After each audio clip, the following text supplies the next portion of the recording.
Hello students, welcome to लक्ष्य academy.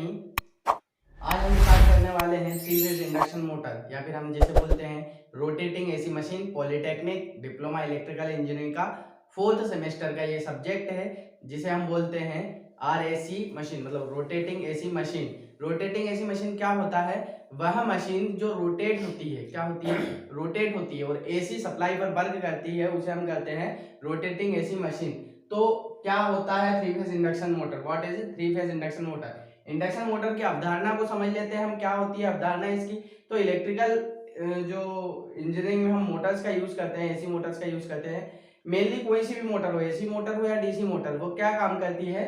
जो Motors होती हैं वो क्या करते हैं? इलेक्ट्रिकल एनर्जी को कन्वर्ट करती हैं मैकेनिकल एनर्जी में। हम उसे थ्री फेज एसी सप्लाई देते हैं तो वह क्या करती है? वह हमारे को मैकेनिकल एनर्जी देती है, मतलब यांत्रिक ऊर्जा प्रदान करती है। हमने इलेक्ट्रिकल एनर्जी दी, उधर से हमारे को उसकी जो शाफ्ट घूमेगी उससे हमें क्या मिलेगी?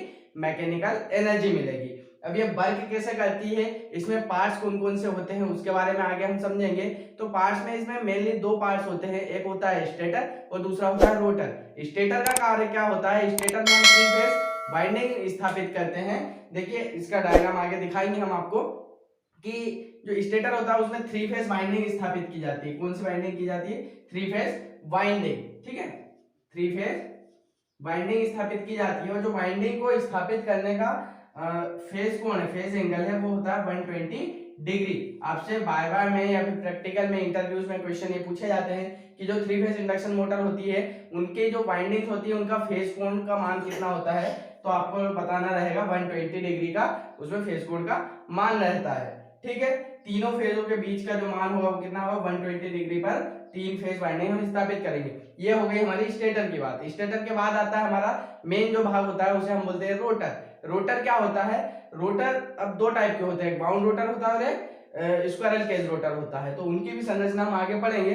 पहले रोटर का काम समझ लेते हैं। जो घूमने वाला पार्ट होता है, आप जिसे शाफ्ट बोलते हो, उसी पर हम बाइंडिंग करते हैं तो बाउंड रोटर कहलाता है वो। और अगर स्क्वायरल केज प्रकार का यूज करेंगे तो वो स्क्वायरल केज कहलाएगा। उसमें दो पिंजरे प्रयोग किए जाते हैं, एल्यूमिनियम की या कॉपर की छड़ें प्रयोग की जाती है, इसलिए उसका क्या कहते हैं हम उसको?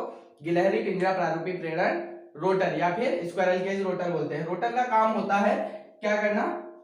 रोटर का जो काम होता है वो होता है घूमना। आपको जो घूमते हुए मोटर में शाफ्ट दिखती है वो क्या होता है? रोटर होती है। इसके बाद जो रोटर होती है वो किस पे? रोटर जो होता है वो शाफ्ट के ऊपर स्थापित की जाती है, रोटर वाइंडिंग जो होती है। तो जो शाफ्ट होती है, शाफ्ट के बारे में पढ़ लेते हैं, ठीक है। शाफ्ट जो होती है वो किसकी बनी होगी? माइल्ड स्टील की, ठीक है। माइल्ड स्टील की हमारी शाफ्ट बनी होती है। जो स्टेटर होता है, ठीक है, स्टेटर जो होता है, स्टेटर की जो बॉडी होती है, स्टेटर को हम क्या बोलते हैं? बॉडी भी बोलते हैं, ठीक है। क्योंकि स्टेटर जो होता है बॉडी, ऊपर का भाग होता है, पैक करने का काम करती है बॉडी। ये जो बॉडी होती है किसकी बनी होती है? ये बनी होती है कास्ट आयरन की। किसकी?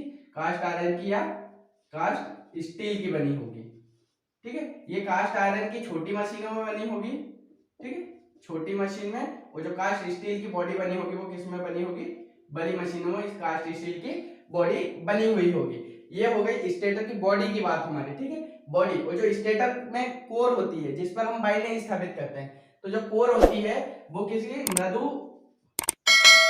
मृदु लोह की बनाई जाती है, ठीक है। सॉफ्ट आयरन की कोर बनाई जाती है जो कि क्या करे? अच्छा मैग्नेटिक फ्लक्स उत्पन्न करे, अच्छा मैग्नेटिक क्षेत्र बना रहे, ठीक है।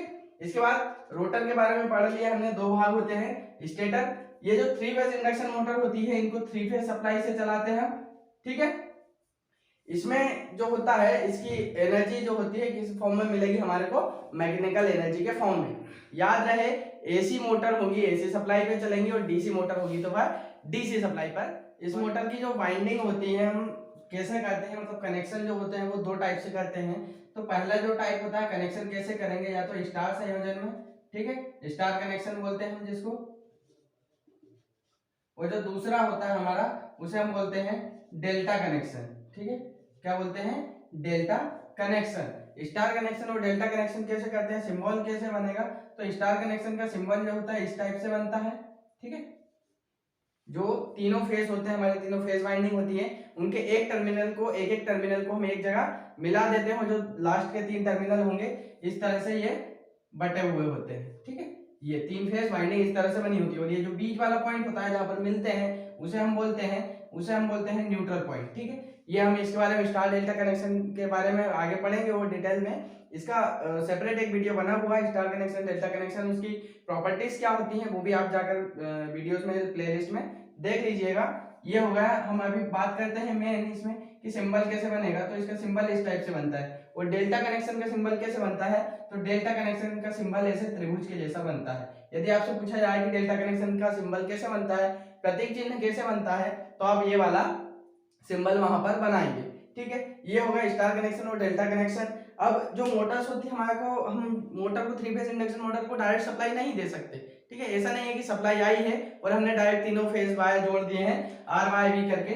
ठीक है, आर वाई बी ये हमारा फेज सीक्वेंस होता है इंडिया का। आपसे पूछा जाएगा फेज सीक्वेंस क्या होता है, तो आर वाई बी होता है। वाई आर बी नहीं हो सकता, या बी वाई आर नहीं हो सकता। इंडिया का फेज क्रम क्या है, आर वाई बी, मतलब लाल पीला और नीला, ये जो हमारा फेज सीक्वेंस होता है। तो आर वाई बी जो कनेक्शंस होते हैं हमारे मोटर को चलाने के लिए, हमें कोई चीज की आवश्यकता होती है, मेन पार्ट होता है ये भी स्टार्टर। ठीक है, स्टार्टर जिसे हम बोलते हैं प्रारंभक, ठीक है, या फिर प्रवर्तक भी बोलते हैं, मतलब मोटर को स्टार्ट करने वाला जिसे हम कहते हैं उसे बोलते हैं स्टार्टर। तो स्टार्टर भी अलग अलग प्रकार के होते हैं। में एक जो सबसे ज्यादा यूज किया जाता है, ठीक है, सबसे ज्यादा यूज किया जाता है जो 3 HP से 5 HP तक की मोटर्स में यूज किया जाता है, उसे हम बोलते हैं DOL स्टार्टर। ठीक है, डायरेक्ट ऑनलाइन स्टार्टर हम जिसे कहते हैं। इसके बाद आता है स्टार्टर हमारा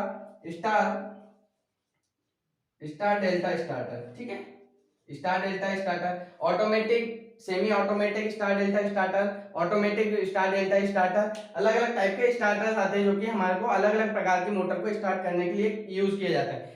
जो इंडक्शन मोटर होती है इसके टाइप कितने होते हैं, तो ये भी 2 प्रकार की होती है, एक सिंक्रोनस होती है, एक नॉन सिंक्रोनस। उसमें भी 2 टाइप की मोटर के बारे में हम इसमें पढ़ेंगे। एक होता है स्क्वायरल केज इंडक्शन मोटर और दूसरा होता है स्लिप रिंग इंडक्शन मोटर, जिसे पिंजरा प्रारूपिक प्रेरण मोटर हम कहते हैं स्क्वायरल केज इंडक्शन मोटर को, और स्लिप रिंग मोटर जो होती है उसको सर्पिल बल प्रेरण मोटर हम कहते हैं। तो जो स्लिप रिंग मोटर होती है उसे हम स्टार्ट करने के लिए ये जो स्टार्टर्स होते हैं इनका प्रयोग नहीं करते हैं। उसके लिए हमारे को एक अलग से स्टार्टर का प्रयोग किया जाता है जो प्रतिरोध प्रारंभक कहते हैं, जिसे मतलब रेजिस्टेंस से स्टार्ट होता है। उसके बारे में भी आगे डिटेल में पढ़ेंगे। ये जो वीडियो है हमारा, ये सिर्फ एक इंट्रोडक्शन वीडियो है कि हम सिलेबस में कवर क्या करने वाले हैं, इंडक्शन मोटर कौन से प्रिंसिपल पर वर्क करती है, कैसे काम करेगी, क्या क्या इसमें और पार्ट्स होते हैं। इसमें एक फैन लगा हुआ होता है, ठीक है, डक्ट बने हुए होते हैं, और जो बियरिंग्स का यूज क्यों किया जाता है, इन सभी चीजों के बारे में हम आगे पढ़ेंगे। यदि आपको वीडियो अच्छा लगा हो तो वीडियो को लाइक करें, चैनल को सब्सक्राइब करें और अपने दोस्तों में ज्यादा से ज्यादा शेयर करें। Thanks for watching.